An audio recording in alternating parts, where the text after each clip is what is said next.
Dear colleagues, welcome in this webcast from the IDS focusing on pigmented actinic keratosis and its mimickers. We know that the classic thermoscopic criteria for the diagnosis of non-pigmented actinic keratosis include the presence of the so-called pseudo network, consisting by the erythema in the background that it is interrupted by the well-defined follicular openings. Usually the follicular openings are filled with white-yellow keratotic plaques that are seen as white-yellow clots in thermoscopy.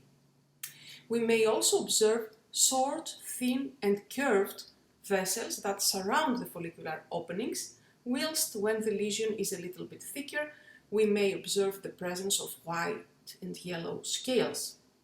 An additional criterion for the diagnosis of actinic keratosis, not only non-pigmented but also pigmented ones, is the rosette sign, consisting of the presence of 4 white dots in a square. When the lesion is pigmented, then additional clues can be seen under our dermatoscope.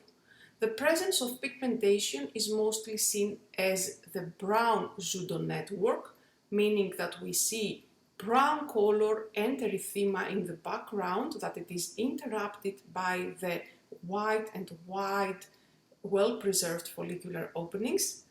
We can also observe the pigmentation as a structureless brown pigment, and this pattern is mostly seen in non-facial skin in actinic keratosis located over the extremities. Also, we can observe the annular granular pattern with the presence of brown or gray pigmentation in dots, even in globules, small globules. And a last criterion, not very common but a characteristic one, is the inner gray halo that can be appreciated in this figure. I will use a few clinical examples, mostly to highlight that our job is really easy when we use our dermatoscope in differential diagnosis of pigmented actinic keratosis. For example, in this patient, this rough-in palpation lesion develops in dermoscopy the presence of this plexus, brown plexus, the brown pseudo network, and this brown pseudo network in the middle of these holes we can observe the white and white follicular openings and a few, of course, keratotic plaques. Another example, again, we can observe the red pseudo network. At the lower part of the lesion, we can also observe the presence of the so-called annular granular pattern with brown-gray granules and dots surrounding the follicular openings, and we can also observe the presence of a few rosettes at the upper left part of the lesion. Another classic example of a thin pigmented actinic keratosis with red and brown background, white and white follicular openings, and also very evident rosettes in this example, and also linear vessels surrounding the follicular openings.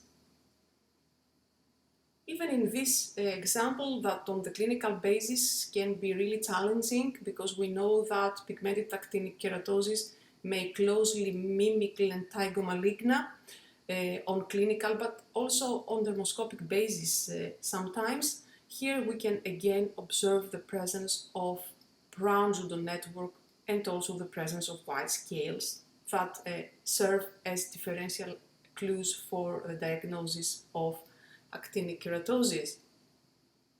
Here we can see a lesion that it is a little bit traumatized, a little bit regressed.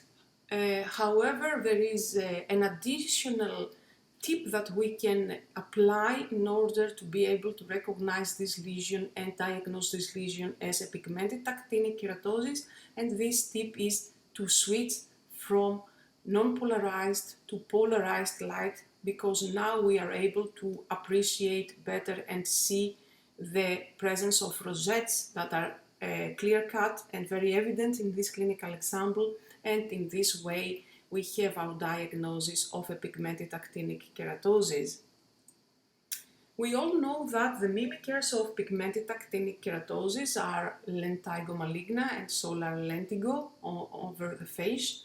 And we know that sometimes the differential diagnosis between a pigmented actinic keratosis and a lentigo maligna is really difficult. Here is an example of one of my patients.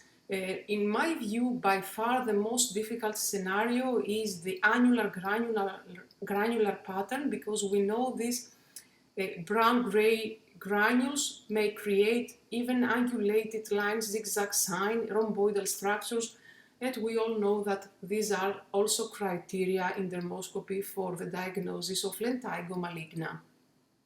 So if we are in front of a scenario like this, there is a good recommendation from the group of Emilios Lalas and his colleagues that they did this really think out of the box diagnostic approach for lentigo maligna.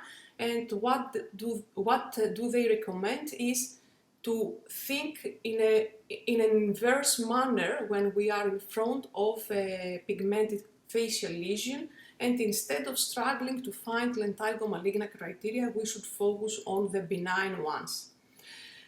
The 6 benign criteria that we should try to find in the lesion is the presence of pigmented or non-pigmented scales, white follicles or rosettes, erythema or reticular vessels for the diagnosis of a pigmented actinic keratosis, and also for solar lentigo or seborrheic keratosis, the presence of reticular lines and fingerprinting, sharp demarcation, and also classic SEB-K criteria. When we can appreciate that there is a clear-cut prevalent benign pattern, then the lesion is benign. However, if we are not able to recognize a prevalent benign pattern, then by definition the lesion is suspicious and should be biopsied or excised. And this is really very useful for our daily practice. Let's see some examples together. Is there a prevalent benign pattern in this example? The answer is yes, because we can clearly recognize the presence of rosettes and scales. So yes, this is a pigmented actinic keratosis. Is there a prevalent benign pattern? Yes, we can observe the well-preserved white follicular openings with the brown pseudo network, and indeed this was again a pigmented actinic keratosis. Prevalent benign pattern, yes, lines and fingerprinting for solar lentigo, another mimicker of a pigmented actinic keratosis, and also reticular lines, another clue for a solar lentigo, prevalent benign pattern again. And in fact, based on this inverse approach, we know now that when we observe these 6 prevalent benign criteria, then we can treat the patient accordingly, whilst when we do not observe benign criteria, then we should always biopsy and histologically examine the lesion in order to exclude the diagnosis of lentigo maligna.